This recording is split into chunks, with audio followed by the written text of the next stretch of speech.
Golden Boy ဆုရခဲ့တဲ့ကစားသမားတွေကိုဖြန့်ကြည့်လိုက်ရင် Lionel Messi, Wayne Rooney, Paul Pogba, Mario Götze တို့လိုနာမည်ကြီးတွေပါဝင်တယ်။သူတို့အောင်မြင်မှုတွေကမတူညီပေမဲ့ Anderson လိုဘဝအကြောင်းအရာတကယ်ဝမ်းနည်းစရာကောင်းတဲ့သူကတော့မရှိပါဘူး။သူကဥရောပကိုနောက်ထပ် Ronaldinho လိုခေါ်ခံရပြီးဝင်လာခဲ့တယ်။ဒါပေမဲ့နောက်ပိုင်းမှာတော့ကားမတော်တဆမှုကြောင့်တေလောက်တဲ့အချီနီတီရောက်ခဲ့တယ်။ဖခင်ဆုံးရှုံးခဲ့ပြီးသားကမှပထွေးဖြစ်သူပါတီဆုံးသွားတာတွေကြုံတွေ့ခဲ့ရတယ်။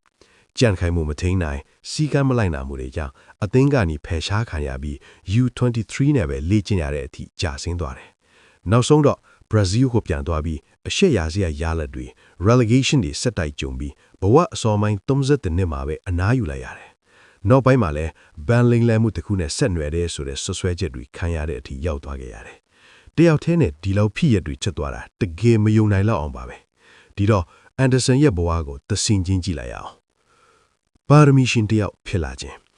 Anderson က10နှစ်တောင်မပြည့်ခင်ပါပဲ။သူရက်ွက်အသင်းက Gremio နဲ့ကစားတဲ့ပွဲမှာတကိုးသွင်းပြီးအရန်လှတဲ့ကိုဖြစ်လို့ချက်ချင်းခေါ်ယူခံလိုက်တယ်။ဒါပေမဲ့မကြခင်မှာပဲအစိုးဆုံးဖြစ်ရတစ်ခုကြုံတယ်။သူ့ဖခင်ကအရက်တောက်လုံးသူဖြစ်ပြီးတနေ့တော့နှလုံးရောဂါနဲ့တည်ဆုံးသွားခဲ့တယ်။ဒီအဖြစ်ကြောင့် Anderson ကမိသားစုကိုထောက်ပံ့ရမယ့်သူဖြစ်လာပြီးအရွယ်မတိုင်ခင်ပဲကြီးပြင်းလာရတယ်။သူ့ပတ်ဝန်းကျင်ကကလေးတော်များများကမူရေးဆေးနဲ့ရာဇဝတ်မှုလမ်းကြောင်းနဲ့ဝင်သွားကြပြီမဲ့ Anderson ကတော့လေ့ကျင့်ရေးနဲ့မိသားစုတာဝန်ကြောင့်အဲ့ဒီလမ်းကိုမလိုက်ခဲ့ဘူး။14နှစ်လောက်မှပဲလစာရပြီးမိသားစုကိုကူညီနိုင်ခဲ့တယ်။16နှစ်မှာပထမ professional contract ရပြီးလစာပမာဏတက်သွားခဲ့တယ်။ဒါပေမဲ့ပထမရာသီမှာတော့အသင်းက relegation ကျသွားခဲ့တယ်။နောက်တရာသီမှာတော့ Brazil U17 နဲ့ကောင်းကောင်းကစားပြီးပြိုင်ပွဲဒီမှာထူးချွန်လာခဲ့တယ်။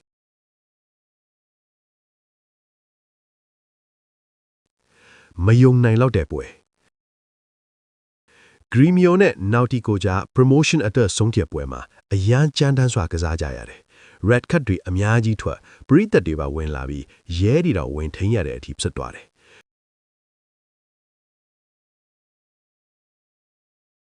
Gremio မှာခွန်မရုပ်ပဲကြာနေတဲ့အချိန် penalty ကိုဂိုးသမားကကာကွယ်နိုင်ပြီး counter attack ကနေသဖြင့် Anderson ကတယောက်ထက်ဆွဲက dribble လုပ်ပြီးဂိုးသွင်းနိုင်ခဲ့တယ်။ဒီပွဲကဘောလုံးသမိုင်းထဲကအမိုက်ဆုံးပွဲတွေကတပွဲပါပဲ။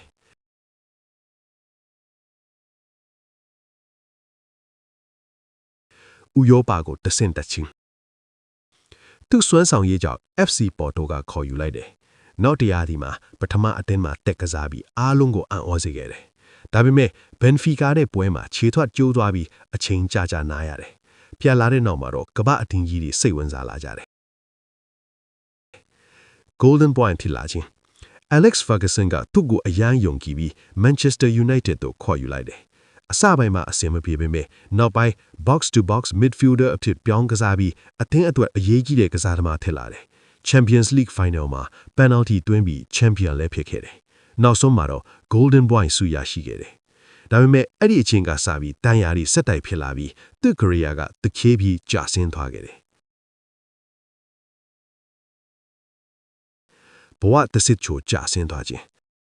fitness မထိန်နိုင်တာကလပ်စီကန်းတွေမလိုက်နာမှုတွေကြောင့်ပြဿနာတွေစတင်လာတယ်။ ACL injury ဖြစ်တဲ့နောက် night club တွေသွားပြီးမူယူကကားမောင်းတာကြောင့်မတော်တဆမှုဖြစ်ခဲ့တယ်။ကားမီးလောင်နေခြင်းတေသွားနေအောင်ဖြစ်ကနေလွတ်မြောက်နိုင်ခဲ့တယ်။နောက်ထပ်လည်းမိသားစုဝင်ပထွေးဖြစ်သူတေဆုံးသွားတာတွေပါထပ်ဖြစ်လာပြီးစိတ်ပိုင်းဆိုင်ရာပါထိခိုက်လာတယ်။ဝါနဲစရာအရှက်ရစရာများBrazil ပြန်ပြီးကစားရမှာအသင်းရွေးချယ်မှုမားခဲ့ပြီး fan တွေကလည်းမကြိုက်ဘူး။ penalty လွဲတာတွေ fitness မကောင်းတာတွေနဲ့အတူအသင်းကလည်းတန်ဆင်းမှုတွေဆက်တိုက်ကြုံခဲ့တယ်။နောက်ဆုံးမှာတော့တာကီမှာသွားကစားခဲ့ပေမဲ့အောင်မြင်မှုမရဘဲအသက်30နှစ်မှာပဲအနားယူလိုက်ရတယ်။နောက်ပိုင်းမှာလည်း cryptocurrency scam တခုနဲ့ဆက်နွယ်တဲ့ဆိုတဲ့ဆွဆွဲချက်တွေခံရတဲ့အထိရောက်သွားခဲ့ရတယ်။ကံမဆိုးမသွားရမိုးလိုက်ရွာဆိုတာပေါ့။အတန်းကိုစိတ်ဓာတ်ကျဆင်းခဲ့ရတယ်။ဒီဇလန်တလုံးကြည့်လိုက်ရင် Anderson ရဲ့ဘဝကတကယ်ကိုအတက်အကျများပြီး one ness ရာ story တခုပါမယ်။အစိုးရကအကောင့်ဖြစ်ဒီလောက်ကျဆင်းမှုတွေကြားမှာပါဘဝကိုအရှုံးမယုတ်ပဲခုထီပျော်အောင်နေနိုင်တာတော့တကယ်ချီးကျူးရမှာပါ။တစ်ချိန်လုံးကအရန်မျိုးလင့်ခဲ့ရတဲ့ United တဲ့ Golden Boy တရားကိုအလွမ်းပြေတင်ဆက်လိုက်ပါတယ်။အဆုံးထိကြည့်ရှုပေးတာအထူးကျေးဇူးတင်ပါတယ်။